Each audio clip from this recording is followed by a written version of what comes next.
reflecting on a growing recognition of the complex and multifactorial nature of mental health conditions. Now they just changed it to sex change. Good morning. Hey, everyone. May 4th. May the 4th be with you. Anyways, I've been doing more research on the trans issues, and oh my gosh, there's just so much. It's like, where do I even start? You know, what do I want my next thing to be with? But this morning I thought, oh, you know, it seems like I remember in all my studies before I knew all this just about mental hospitals, because I've been, you know, kind of thinking about the homeless situation and why there's so much homelessness, and you know, just thinking about history in my life that I remember. And I actually have a book that I've been reading. I got this at the beginning of the pandemic, and it's about eugenics. It's called, the sticker's right over, it's called Building a Better Race. And, you know, I've thought a lot of things about this. And one of my thoughts is, you know, when they put people in mental institutions, you know, up until the 1970s, they would sterilize them. You know, back when the eugenics started, they wanted to make it like they didn't want to have any, you know, special needs people, or, you know, people that couldn't carry their own weight, so to say. And so they thought that it was, you know, genetics, which there are a lot of things that are genetics, but not everything is genetics. Anyway, so that was one of the deals. If people wanted to get out of the mental institution, they had to be sterilized. And so I'm thinking, is this some kind of a reverse psychology in psychiatry, that they're sterilizing people that they don't think are fit, you know, to procreate? That's one of my thoughts. Anyway, so then I went into ChatGPT and I asked it, give me some information on the hysteria diagnosis that women used to get. Because I know a lot of that had to do with the uterus and the sex. And sure enough, and you can do more research on your own, but this might give you something to think about. In the 19th century, the concept of hysteria became a prominent diagnosis in psychiatry, particularly among women. Hysteria was believed to be caused by a malfunctioning uterus, which was thought to move around the body and cause physical and mental symptoms such as anxiety, depression, and hysterical fits. So right away, they're using the sex organs to diagnose mental illness.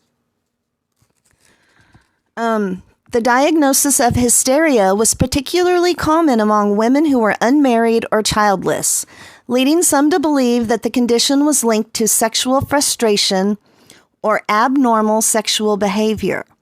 This belief was reinforced by the prevailing cultural attitudes of the time, which viewed women's sexuality as a source of shame and anxiety.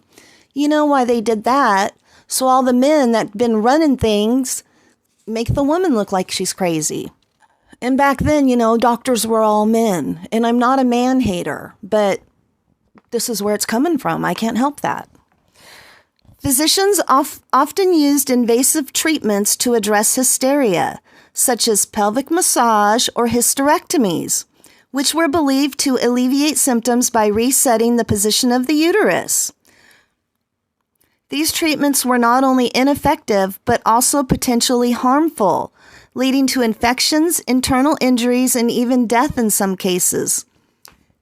Giving this stuff to the kids, giving the hormones to the kids, cutting a girl's breasts off when she's 15 years old. It's not much different than this, in my opinion. Hysteria continued to be a prevalent diagnosis well into the 20th century. Although its association with the uterus became less prominent over time, the diagnosis was eventually removed from the Diagnostic and Standards Manual of Mental Disorders, DSM, in the 1980s, reflecting on a growing recognition of the complex and multifactorial nature of mental health conditions. Now they just changed it to sex change. However, the legacy of psychiatry's historical focus on the female uterus continues to influence the way that mental health is conceptualized and treated, particularly among women. And they've added children into this party, and men, boys, It just seems awfully experimental. Social experiment.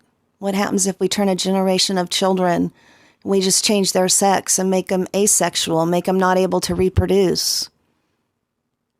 The population will go down. Guess who does not do gender-affirming surgeries?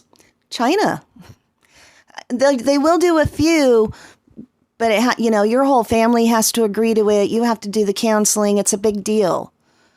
So I find that odd. I bet you all these medications are manufactured in China too. So I don't know what to think about that, you guys. I didn't know this was going on. And honestly, I don't really keep up on the current events like I should, obviously. But I am learning about this, and I just want my family to know that I'm researching this, and I'm telling you the reason why you should not do that.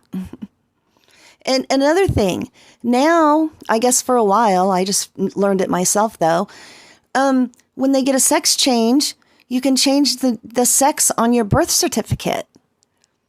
So think about these young men that are going to be adults here in, 5 to 10 years and wanting to get married and settle down and start a family. Instead of prenuptial agreements, people are going to have to start having some kind of an ultrasound medical agreement. You have to prove to me that you're the sex that you say you are because I want to have children. And since the trans men are so convinced that they are women, I imagine they're all going to be brainwashed to not tell anybody. Don't tell anybody you were really born a boy and you can't have children. This is just not a good way for society to go.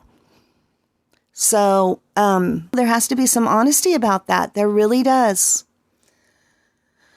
Okay, I'm going to sign this off. So just giving you a little bit more to think about, and I'll see you on my next video. Bye. Oh, do you like the background? I'm going to, try to make it a little more intriguing and engaging and, fun for you, even though it's not a fun topic, but give you something nice to look at while you think about this horrible stuff that's actually happening in our lifetime. Okay, bye.